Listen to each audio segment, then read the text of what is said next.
नमस्कार दोस्तों, बात करने वाले हैं कल के लिए मार्केट के लेवल्स के बारे में। तो सबसे पहले अगर आज देखें तो अपनी इंडियन मार्केट बंद है क्योंकि 15 अगस्त वजह से अपनी गवर्नमेंट हॉलीडे है। तो सबसे पहले आप सभी को स्वतंत्रता दिवस की हार्दिक शुभकामनाएं। अपने बात करने वाले हैं निफ्टी बैंक निफ्टी के लेवल्स के बारे में, समझने की कोशिश करेंगे डो जोन्स का प्राइस एक्शन क्या बोलता है, कहाँ पे अपने को किस स्टॉक में खरीदारी करनी चाहिए, कहाँ पे खरीदारी करने से बचना चाहिए। बात करेंगे दो अपने को गोल्ड के बारे में भी, बात करेंगे क्रूड ऑयल के बारे में भी, क्योंकि वहां पे भी अच्छे खासे प्राइस एक्शन बनते हुए दिख रहे हैं। तो प्लीज वीडियो को पूरा देखिएगा। वीडियो पसंद है तो लाइक और चैनल को सब्सक्राइब करना बिल्कुल मत भूलिएगा। आज है वीक पूरा प्रॉपर हॉलीडे, तो आज वीडियो थोड़ी सी लंबी होगी, तो जरूर कुछ ना कुछ सीखने को मिलेगा। तो आज जैसा कि हॉलीडे है, आराम से आप लोग वॉच आउट कर सकते हैं। तो सबसे पहले निफ्टी की बात करते हैं। निफ्टी की अगर बात करें तो आज क्लोजिंग की अगर बात करें तो लास्ट ट्रेडिंग डे में अपने को क्लोजिंग देखने को मिली 24,143 पे। और क्लियरली लास्ट टाइम जब वीडियो शेयर किया गया था तो उसमें हमने बोला था कि 1 आवर के टाइम फ्रेम पे उसने ब्रेकडाउन दे दिया है। कोई भी हाइक अपने को देखने को मिलता है तो अपने को सिर्फ सेलिंग अपॉर्चुनिटी ढूंढनी चाहिए। तो अगर बात करें कल के लेवल्स के बारे में, उससे पहले छोटा सा अपने पास लेवल निकल के आता है। अपने को अगर बड़ा अपसाइड देखने को मिलना चाहिए तो अपने को 24,480 के लेवल को ऊपर ही सस्टेन करेगा, तभी बाइंग साइड में जाना चाहिए। बाकी अगर इसके नीचे सस्टेन करता है जो अपना 24,090 का लेवल है, उसके नीचे एक अच्छा खासा फॉल दोबारा देखने को मिल सकता है। पोजिशनली अगर देखते हैं तो 23,880 के नीचे सस्टेन करने पे अपने को बहुत बड़ा अपने को डाउनफॉल देखने को मिलेगा निफ्टी के अंदर। अब आते हैं कल के मार्केट के लेवल्स के बारे में। जैसा कि हमने देखा, जो अपना रेजिस्टेंस हमने मार्क किया था वहां तक निफ्टी नहीं पहुंच पाई, लेकिन उससे छोटे से मतलब उससे पहले से अपने को अच्छा खासा सेलिंग देखने को मिला।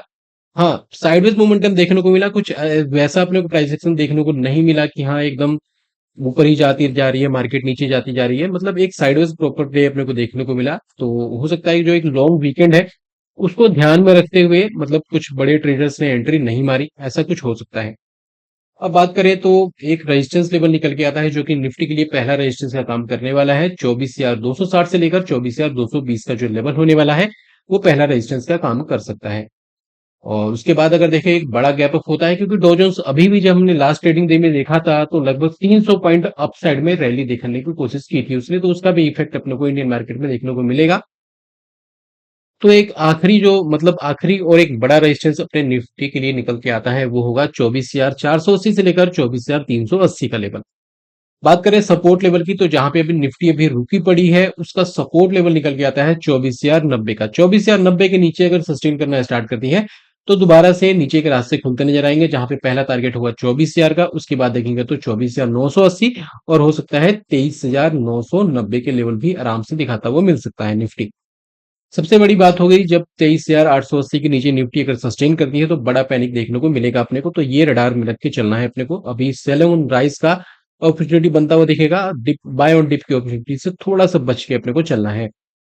अब आते हैं पर बैंक निफ्टी के चार्ट के ऊपर और बात करते हैं उसके लेवल्स के बारे में। अगर यहाँ पे बैंक निफ्टी की बात करते हैं तो बैंक निफ्टी में अच्छा खासा सेल ऑफ देखने को मिला, क्योंकि बैंक्स ने अच्छा खासा लीड किया डाउनफॉल की तरफ। और देखें तो क्लोजिंग की बात करें तो 49,727 के आसपास क्लोजिंग देखने को मिली है। एक लास्ट उम्मीद बचता है बुल्स के लिए, जो लेवल होने वाला है 49,650 का लेवल। उसके नीचे जब निफ्टी बैंक निफ्टी जब सस्टेन करना स्टार्ट करेगी तो एक अच्छा खासा सेल ऑफ देखने को मिल सकता है। लेकिन ध्यान रखकर चलना है, एक बड़ा बॉक्स बन चुका है, एक बड़ा रेंज बन चुका है। तो जिस साइड भी ब्रेकआउट होगा, मतलब अगर इस साइड ब्रेकआउट होता है तो एक बड़ी चाल देखने को मिलेगी ऊपर के साइड में, और अगर इस साइड ब्रेक डाउन होता है तो अपने को एक बहुत बड़ा डाउनफॉल देखने को मिल सकता है अपने को। तो उसी के अकॉर्डिंग ट्रेड करके चलना है। मैं फिर बार बार बोल रहा हूँ, पैसे अगर कैपिटल आपके बचे रहेंगे तो आप लोग मार्केट में सरवाइव करेंगे। लेकिन अगर ज्यादा बड़ा रिस्क है तो प्लीज इग्नोर करके चलिए, क्योंकि अगर आपका एक बार कैपिटल खत्म हो गया तो मार्केट में आप देखने के अलावा कुछ कर नहीं पाएंगे। अब आते हैं कल के लिए मार्केट को इंपॉर्टेंट लेवल होने वाले हैं। अगर यहाँ पे निफ्टी को देख बैंक निफ्टी को देखते हैं तो प्रॉपर एक साइडवेज मोमेंटम देखने को मिला। एकदम आखिरी पॉइंट के पास इसने अच्छा खासा टाइम स्पेंड किया, तो अपने पास ध्यान रख के चलना है इस लेवल को। 49,650 से लेकर 49,640 का जो लेवल होगा उसके नीचे अगर सस्टेन करती है बैंक निफ्टी, एक बड़ा पैनिक देखने को मिल सकता है। और अगर यहां से कोई भी गैप अप अपने को देखने को मिलता है तो लेवल ध्यान रख के चलना है 50,380 से लेकर 50,150 का लेवल, जो एक बहुत बड़ा एक रेजिस्टेंस का काम कर सकता है। लेकिन फिर भी यहाँ पे एक अच्छी खासी बाइंग चलती रही, मतलब मार्केट के अंदर बायर्स आते रहे, मार्केट को ऊपर लेके जाते रहे, तो इस लेवल को ध्यान रख के चलना है। मतलब यहाँ पे अपने को कोई भी बड़ा रिस्क से लेने से बचना है। जो लेवल निकल के आता है 50,850 से लेकर 50,680 का लेवल, इसके बीच से एक अच्छा खासा दोबारा से सेल ऑफ देखने को मिल सकता है। तो इसको अपने को रडार में रख के चलना है कल के लिए, या फिर आने वाले जो मंडे ट्यूसडे से जब मार्केट खुलेगी, मंडे को भी तो मार्केट बंद ही है, तो जब ट्यूसडे से ओपन होगी तो उसमें हम लोग देख के चलेंगे इसको भी। तो ये तो बात हो गई निफ्टी बैंक निफ्टी के बारे में। अब एक बार आते हैं कुछ सेलेक्टेड स्टॉक्स के ऊपर और समझने की कोशिश करते हैं उसके प्राइस एक्शन को। तो सबसे पहले अगर डो जोन्स को यहाँ पे जानने की कोशिश करें तो डो जोन्स अभी भी काफी ज्यादा पॉजिटिव लग रहा है, क्योंकि जब यहाँ पे आपके साथ चार्ट शेयर किया था वहां से कंटिन्यूअस इसके अंदर रिकवरी देखने को मिली है अभी तक। अब इसका एक छोटा सा रेजिस्टेंस ये बन के आता है, तो हो सकता है जब अपनी आज इंडियन मार्केट बंद है, तो अगर अमेरिकन मार्केट ओपन रहती है तो हो सकता है यहां से कुछ रिएक्शन दिखाए, लेकिन फिर भी अभी तक पॉजिटिव वे में ही ट्रेड करता हुआ दिखा है डो जोन्स। हाँ, बात करते हैं सपोर्ट लेवल की। अगर यहाँ से सेलिंग आती है तो सपोर्ट लेवल थोड़ा सा दूर नजर आते हैं। पहला सपोर्ट हो यहाँ पे होगा 49,440 के आसपास, तो यहाँ तक देखने को मिल सकता है, लेकिन फिर भी आगे देखते हैं कि डो जोन्स किस प्रकार से चलता है। लेकिन हाँ, अगर हम लोग इसको कंपेयर करते हैं इंडियन मार्केट से, तो काफी पॉजिटिव वे में ट्रेड करता दिख रहा है अपने को डो जोन्स। तो बस अपने इंडियन मार्केट को इन्हीं का सहारा है। जैसे इनका सहारा टूटा, एक इंडियन मार्केट में बड़ी क्रैश अपने को देखने को मिल सकती है। मतलब करेक्शन, क्रैश तो इस टाइप का नहीं होगा अभी, लेकिन हाँ करेक्शन देखने को मिल सकती है। अब बात करते हैं अपने क्रूड ऑयल के बारे में। अब क्रूड ऑयल की अगर बात करते हैं तो क्लियरली जब यहाँ पे हमने ट्रेड जनरेट किया था तो आपके साथ क्लियरली बोला था कि अगर इसको ऊपर जाना है तो यहाँ के आसपास सस्टेन करना बहुत जरूरी है। सस्टेन नहीं कर पाई, एक इसने क्लोजिंग दिया और उसके बाद बैक टू बैक टू, मतलब दो ग्रीन कैंडल के बजाय दो रेड कैंडल यहां देखने को मिले हैं। मतलब एक इसने गैप फिल किया और वहां से दोबारा से सेल ऑफ देखने को मिल रहा है। मुझे ऐसा लगता है कि कोई भी यहाँ पे हाइक देखने को मिलता है अगर नेक्स्ट ट्रेडिंग सेशन में, मतलब 6600 के आसपास अगर मौका मिले, तो डेफिनेटली यहाँ के स्टॉपर्स के साथ में दोबारा से एक शॉर्ट पोजीशन बना सकते हैं। तो इसको रडार में रख के चलना है क्रूड ऑयल को। अब बात करते हैं गोल्ड के बारे में। गोल्ड काफी बढ़िया लग रहा है यहाँ पे शॉर्ट मारने के लिए। मतलब एक बढ़िया रेजिस्टेंस अपने पास निकल के आता है 71,000 का। ठीक है, 71,000 का एक रेजिस्टेंस है।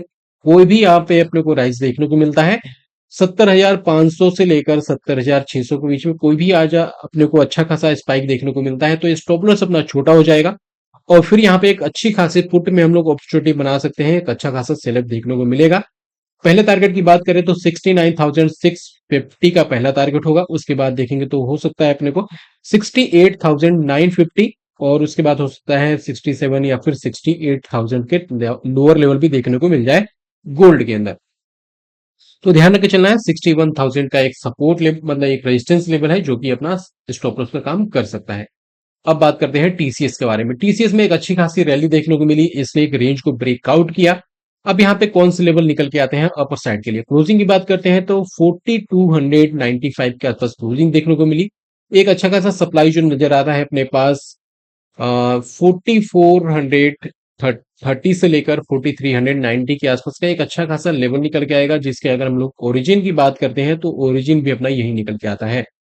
तो इसके बीच में हम लोग अगर आते हैं और अपने को टीसीएस का प्राइस अगर यहाँ पे अपने को दिखाता है, कंसोलिडेट करता है, तो 5 मिनट का टाइम फ्रेम पे जाना है और उसके बाद अपने को पुट में अपॉर्चुनिटी बना सकते हैं। तो इंट्रा डिवाइस अपने को अच्छे खासे लेवल देखने को मिल सकते हैं। बात करते हैं अगर दोबारा से खरीदारी करनी है तो कोई भी रिट्रेसमेंट टाइप का मौका मिलता है 4220 या फिर मौका मिलता है 4200 के आसपास, तो बढ़िया लेवल है बाय करने के लिए, जहां स्टॉप लॉस निकल के आता है 4170 का 5 मिनट या फिर 15 मिनट के क्लोजिंग बेसिस पे। अब आते हैं भारतीय एयरटेल के काउंटर पे। देखे तो एक अच्छा खासा अपने को ग्रीन कैंडल देखने को मिला था लास्ट सेशन के अंदर। क्लोजिंग की बात करते हैं तो 1471 के आसपास क्लोजिंग देखने को मिली है, लेकिन बार बार यहां से रिजेक्शन आना एक रेजिस्टेंस का अपने को संकेत देता हुआ दिख रहा है। तो 1481-82 का जो लेवल है एक अच्छा खासा रेजिस्टेंस है। जैसे ही उसके ऊपर निकलेगा एक बड़ा ब्रेकआउट इसके अंदर एक्सपेक्टेड है, तो इसको डायल में रख के चलना है। बात करिए तो सपोर्ट लेवल की, तो सपोर्ट अभी बनाता हुआ दिख रहा है कि 1430 के लेवल पे। तो बाइंग के लिए 1482-85 के ऊपर सस्टेन करने का वेट करना है। अगर सस्टेन करता है तो इंट्रा डिवाइस भी अच्छे खासे अपने को पॉइंट देखने को मिल जाएंगे अपर साइड के अंदर। बात करते हैं अगले स्टॉक के बारे में, तो अपना अगला स्टॉक निकल के आता है प्रकाश पाइप्स लिमिटेड का, जहां पे अगर क्लोजिंग की बात करते हैं तो 549 के आसपास क्लोजिंग देखने को मिली है। एक बड़े रेंज को ब्रेकआउट करता हुआ दिखा है, तो अगर कोई भी डिप देखने को मिलता है 503 510 के आसपास, तो डेफिनेटली 460 के स्टॉप लॉस के साथ में हम लोग यहाँ पे बाइंग के साइड में जा सकते हैं। टारगेट की बात करते हैं तो 580 का पहला टारगेट होगा 595 और 610 के ऊपर के टारगेट बड़े आराम से देखने को मिलने चाहिए। बात करते हैं अगले स्टॉक के बारे में, तो ये काफी बढ़िया लग रहा है, लेकिन ये ऐसा स्टॉक है जिसमें सर्किट ज्यादा लगते हैं, तो थोड़ा सा इसमें सचेत होकर ट्रेड करेंगे। लेकिन अगर यहां से चलता है तो अच्छी खासी रैली देखने को मिल सकता है। स्टॉक का नाम होने वाला है MICEL का काउंटर। क्लोजिंग की बात करते हैं तो 81 के आसपास क्लोजिंग देखने को मिली। लास्ट ट्रेडिंग सेशन में 5% का सर्किट पे यहाँ पे बंद होते हुए दिखा अपने को। तो यहाँ पे अगर स्टॉप लॉस की बात करते हैं तो 74 का स्टॉप लॉस होता है। टारगेट की बात करते हैं तो 84 का पहला टारगेट होगा, 86 का अगला टारगेट, उसके बाद देखेंगे 90 से 93 के ऊपर के टारगेट देखे जा सकते हैं अपने को MICEL के अंदर, तो ये भी रडार में रख के चल सकते हैं। बात करते हैं अगले स्टॉक के बारे में, तो अगला स्टॉक निकल के आता है Shiva Texyarn limited. Recent closing की बात करें तो 190 के आसपास क्लोजिंग देखने को मिली। लगभग 5% के सर्किट को भी ब्रेक करता हुआ दिखा था। लास्ट में यहाँ पे थोड़ा सा सेल ऑफ देखने को मिला। अब यहाँ पे सपोर्ट लेवल की बात करते हैं तो 175 का सपोर्ट या फिर अपना स्टॉप लॉस हो सकता है। कोई भी डिप देखने को मिलता है 184 182 के आसपास तो दोबारा से बाइंग के साइड में जा सकते हैं। टारगेट की बात करते हैं तो 195 से लेकर 200 के टारगेट आसानी से अचीव होने चाहिए शॉर्ट टर्म के अंदर। बात करते हैं अगले स्टॉक के बारे में, तो अपना अगला स्टॉक निकल के आता है जुपिटर लाइफ लाइन के बारे में। आप यहाँ पे देखिए तो एक बड़े रेंज में ब्रेकआउट करने की कोशिश है। क्लोजिंग की बात कर रहे हैं तो 1335 के आसपास क्लोजिंग देखने को मिला है। 1260 का यहाँ पे होने वाला है सपोर्ट, मतलब अपना स्टॉप लॉस। कोई सडन डिप देखने को मिलता है 1290 1300 के आसपास तो दोबारा से बाइंग के साथ में जा सकते हैं। जैसे ही ये 1347-50 के ऊपर जब सस्टेन करता हुआ दिखेगा तो इसके अंदर जो शॉर्ट टर्म में टारगेट होंगे 1370 से लेकर 1390 और 1400 के टारगेट आराम से देखने को मिलेंगे। और जैसे ही ये 1400 के ऊपर सस्टेन करता हुआ दिखेगा, इसके अंदर बड़े आराम से 1460 और 1470 के लेवल दिखाता हुआ मिल जाएगा। तो यहाँ पे जुपिटर लाइफलाइन को भी रडार में रख के चल सकते हैं। बात करते हैं यहाँ पे मजडोग शिप बिल्ड लिमिटेड के बारे में। तो अगर यहाँ पे देखें तो ये डिफेंस कंपनी है और इसका भी न्यूज भी आया हुआ है कि एक अच्छा खासा इन्होंने रिजल्ट पोस्ट किया है और प्राइस एक्शन भी इसको दिखाता हुआ दिख रहा है कि एक ब्रेकआउट का कैंडिडेट बन सकता है। अब रिसेंट जो गिरावट देखने को मिली थी, यहां से इसने सपोर्ट लिया है और अभी अगर स्टॉप लॉस की बात करते हैं तो 4530 से लेकर 4520 का अपना स्टॉप लॉस होने वाला है क्लोजिंग बेसिस पे। और मुझे लगता है कि इसके अंदर बड़े आराम से 5250 से लेकर 5700 के टारगेट आराम से अचीव होने चाहिए। तो यहाँ पे इस लेवल के साथ में हम लोग जा सकते हैं। कोई भी डिप मिलता है तो थोड़े से डिप में ऐड कर सकते हैं। स्टॉप लॉस का खास करके ध्यान रखना है मार्केट के सिनेरियो को देखते हुए, क्योंकि मार्केट अभी सपोर्टिव नहीं लग रही है। तो स्टॉप लॉस होता है तो जरूर स्टॉप लॉस एक्सेप्ट करना है, होल्ड करते ही नहीं चले जाना है, क्योंकि फिर मार्केट आपको फंसाएगी और लोअर लेवल जब आएगा तो आपके सारे कैपिटल वहां पे ऑलरेडी इन्वेस्टेड होंगे। बात करते हैं अगले स्टॉक के बारे में जो कि निकल के आता है पेटीएम का काउंटर, जहां पे लास्ट ट्रेडिंग सेशन में मार्केट पूरी एक तरफा डाउनफॉल की तरफ जाती हुई दिखी, साइडवेज जाती हुई दिखी और ये अपने को लगभग 6 से 8% का अपसाइड रैली दिखाता हुआ दिखा है। क्लोजिंग की बात करते हैं तो 538 के आसपास क्लोजिंग देखने को मिली है और यहाँ पे अभी सपोर्ट की बात करते हैं तो 490 का सपोर्ट बनाता हुआ दिख रहा है अपने को पेटीएम। तो मुझे ऐसा लगता है कि कोई सडन मार्केट में क्रैश भी देखने को मिलती है तो 460 के आसपास 450 के आसपास बढ़िया बाइंग अपॉर्चुनिटी बन सकती है। यहाँ पे सस्टेन करता हुआ दिख रहा है तो मतलब यहाँ पे पहले जो टारगेट मेरे को ऐसा लगता है कि 590 से 600 का पहला टारगेट होगा, उसके बाद देखेंगे 680 का और हो सकता है 720 से लेकर 780 के टारगेट अचीव करता हुआ दिख सकता है पेटीएम का काउंटर। तो रडार में रख के चल सकते हैं। अपने को पेटीएम में भी एक अच्छी खासी वॉल्यूम जनरेट होती हुई दिख रही है और यहाँ पे प्राइस एक्शन भी अपने को अच्छी खासी रैली के इंडिकेट करता हुआ दिख रहा है। बात करते हैं अगले स्टॉक के बारे में, तो ये छोटा सा प्राइस एक्शन यहाँ पे देखने को मिल रहा है अपने को आरवी लेबोरेटरीज के बारे में। अभी रिसेंट क्लोजिंग की बात करते हैं तो 189 के आसपास क्लोजिंग देखने को मिली है, जहां से लास्ट ट्रेडिंग सेशन में लगभग 5% का अपर सर्किट मारता हुआ दिखा है। मुझे लगता है कि इसके अंदर रिस्क लेना चाहिए, मुझे ऐसा लगता है इसके अंदर जरूर रिस्क लेना चाहिए, क्योंकि यहाँ पे अगर मैं बात करूं स्टॉप लॉस की तो स्टॉप लॉस निकल के आता है 170 का डेली क्लोजिंग बेसिस पे। और यहाँ पे अगर हम लोग रिस्क लेते हैं तो बहुत बड़ा यहाँ पे रिवॉर्ड का अपॉर्चुनिटी बन सकते हैं। तो अगर आपकी स्टडीज के साथ मैच करती है तो डेफिनेटली इसके अंदर हम लोग रिस्क ले सकते हैं, क्योंकि इसके अंदर जब यहाँ पे प्राइस एक्शन जिस तरह से फॉर्म हुई है एक बड़े रेंज का कंसोलिडेट है और जब ये ब्रेकआउट करता हुआ दिखेगा एक बहुत बड़ा रेंज का ब्रेकआउट होगा और इतनी आसानी से ये ब्रेकआउट नहीं रुकने वाला। तो प्लीज एक बार जाइए, खुद की स्टडी कीजिए। अगर आपका रिस्क मैनेजमेंट अलाउ करता है, आपकी स्टडी मैच होती है, तो डेफिनेटली इसके अंदर आप लोग रिस्क लेने के लिए रेडी हो जाइए, क्योंकि ये एक बड़ी रैली अपने को आने वाले टाइम में दिखाने की कोशिश कर सकते हैं। तो अपना स्टॉप लॉस होगा 170 का डेली क्लोजिंग बेसिस पे, और यहाँ पे पहला टारगेट निकल के आता है 200 और 202 का। उसके बाद देखेंगे तो 220 230 के टारगेट, और उसके बाद रैली और भी हो सकता है कंटिन्यू होती हुई दिख सकती है, तो इसको ध्यान में रख के चल सकते हैं। बात करते हैं अगले स्टॉक के बारे में, तो अपना अगला स्टॉक निकल के आता है आरबीजेड ज्वेलर्स लिमिटेड। अभी यहाँ देखिए एक बड़े रेंज का ब्रेकआउट करता हुआ दिखा है, 146 के आसपास क्लोजिंग देखने को मिली है। सीएमपी पे 50% क्वांटिटी डेफिनेटली ऐड ऑन करना चाहिए। कोई सडन डिप देखने को मिलता है 135-33 के आसपास, तो बाकी की क्वांटिटी ऐड ऑन कर सकते हैं। स्टॉप लॉस की बात करें तो 125 का डेली क्लोजिंग बेसिस पे स्टॉप लॉस होने वाला है। टारगेट की बात करते हैं तो पहला टारगेट होगा 155 157 का, उसके बाद 160 से लेकर 165, और हो सकता है 175 के लेवल भी दिखाता हुआ मिल जाए, तो इसको भी रडार में रख के चल सकते हैं।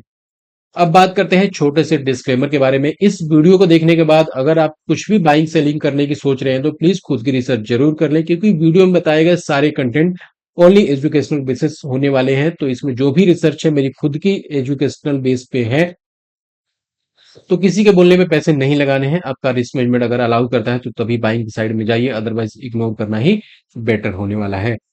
बात करते हैं अगले स्टॉक के बारे में, तो निकल के आता है हीरो मोटोकॉर्प का काउंटर। रिसेंट अगर देखें तो लगभग 3 से 3.5% यहाँ पर डाउनफॉल देखने को मिला लास्ट ट्रेडिंग सेशन में। आखिरी सपोर्ट के आसपास ट्रेड करता हुआ दिख रहा है। 4900 का जो लेवल है वो एक लिए इसके लिए एक ठीक ठाक से सपोर्ट लेवल बन सकता है। लेकिन अगर कोई भी यहाँ पे अपने को दिखता है, एक स्पाइक देखने को मिलता है 5900 के आसपास, तो डेफिनेटली अपने को 5 मिनट के टाइम फ्रेम पे जाना है। कोई भी बियरनेस दिखाता है तो डेफिनेटली हम लोग सेलिंग के साइड में जा सकते हैं, जहां पे 5900 का पुट ऑप्शन में हम लोग एंट्री बना सकते हैं, और एक अच्छा खासा डिसेंट अपने को रिटर्न देखने को मिल सकता है हीरो मोटोकॉर्प के काउंटर के अंदर।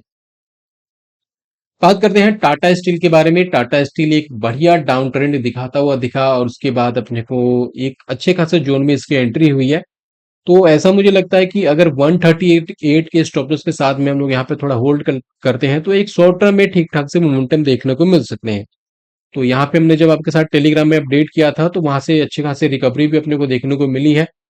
तो शॉर्ट टर्म में इसके अंदर जो टारगेट होगा 150 का पहला टारगेट होगा, उसके बाद 153 का अगला टारगेट होगा, और उसके बाद अगर 155 के ऊपर सस्टेन करता है, तभी अपने को ऊपर की रैली देखने को मिलेगी। अदरवाइज यहाँ पे दोबारा से डाउन ट्रेंड या फिर कंसोलिडेट होता हुआ दिख सकता है।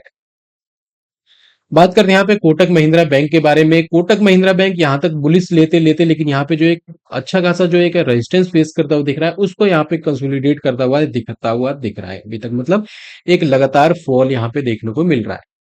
तो यहाँ पे एक सपोर्ट लेवल जो अगर देखें तो 1725 से लेकर 1700 का एक सपोर्ट लेवल बनता है। यहाँ के आसपास अभी भी ये जोन अनटेस्टेड है, जो कि जोन होने वाला है 1720 से 1700 का लेवल, जहां पे दोबारा से एक इंट्राडे बेसिस हम लोग जा सकते हैं बाइंग के लिए।